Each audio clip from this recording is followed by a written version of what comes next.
the privilege of working with and for her as a Secret Service agent. I found Mrs. Clinton to be the most deceptive human being, manipulative political person in a position of power I'd ever met in my entire life. It wasn't so much that she was a liar. It was that she did it and she deceived and manipulated with such ease. So that was Dan Bongino. Yes, strong words from Dan Bongino on, as many of us are, on Tucker on Wednesday. We're going to bring in Dan right now. Dan Bongino, former Secret Service agent, former NYPD officer, and the host of the Dan Bongino Show. So Dan, you triggered a few people, especially some former Hillary Clinton staffers who took to Twitter and had a different view of whether or not you have a view of Hillary Clinton. This is Nick Merrill. He was a traveling press secretary and aide to Hillary Clinton. This is what he tweeted after your segment on Tucker on Wednesday. He said, "I've worked for Hillary Clinton for a decade, and two things are true. She has enormous respect for the Secret Service and a great relationship with the agents on her detail. And two, this guy, meaning you, was never on the Clintons' detail, and I don't recognize him in the slightest." So, Dan, you know, the internet has a way of working these things out. I think you were a part of pushing this out as well. There's some photos, pesky photos that have emerged of you on her detail. The photo doesn't lie. That looks like a young, dashing, handsome Dan Bongino. We're going to ask him also about what happened between that photo and now. But the point is, the photos don't lie. It's the same, you know.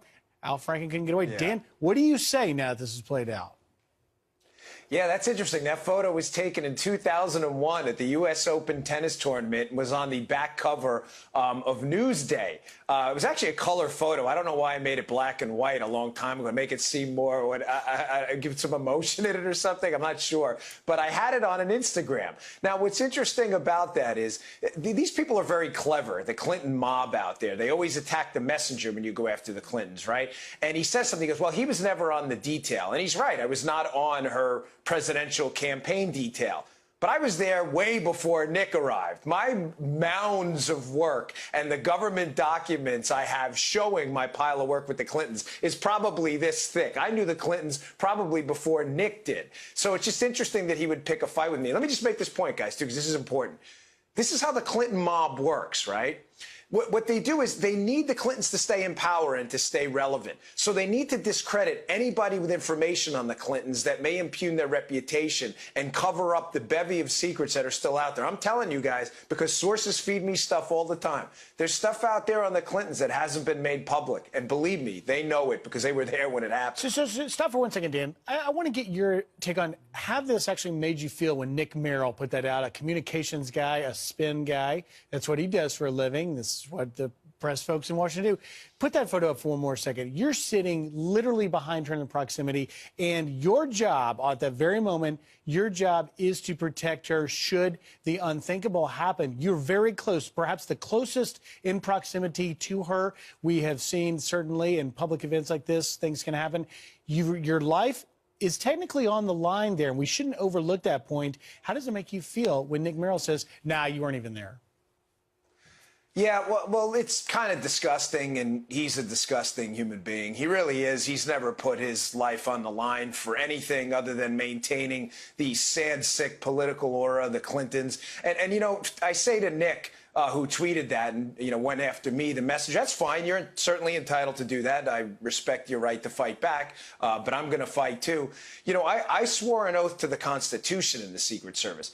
I did not swear an oath to cover for the misdeeds of your messiah, Hillary Clinton, and neither did the people who contact me. I can't give them up. And, you know, fair enough, Griff, some people have said, well, you know, if you have information, put it out there. I totally understand that, and I get it. But I don't think you understand the position I'm in. These are friends of mine and associates who have contacted me over the course of many years with very damaging information on these people that is unimpeachable and more than credible. I can't just put it out there without getting them hurt. If they say to me, listen, this is here, but I'm afraid to talk because they're afraid of the Clintons, which they are, I'm not going to get them and their families and put them in potential jeopardy with their jobs. It's an awkward position to be in. But the Clintons got to be very careful about poking that bear. And Dan, I'm telling you, I can't say this enough. People know what happened with them. Dan, we want to hear from you on another topic as well. An MS-13 victim was stabbed 100 times, his heart ripped out of his chest in a sanctuary jurisdiction out of Maryland. when we hear stories like this, obviously President Trump has talked about MS-13. He talked about the gang on the campaign trail. He's also talked about it as president of the United States. When we hear stories like this, doesn't this make it more difficult for critics to oppose sanctuary jurisdictions? You know, Lisa, the critics have no point.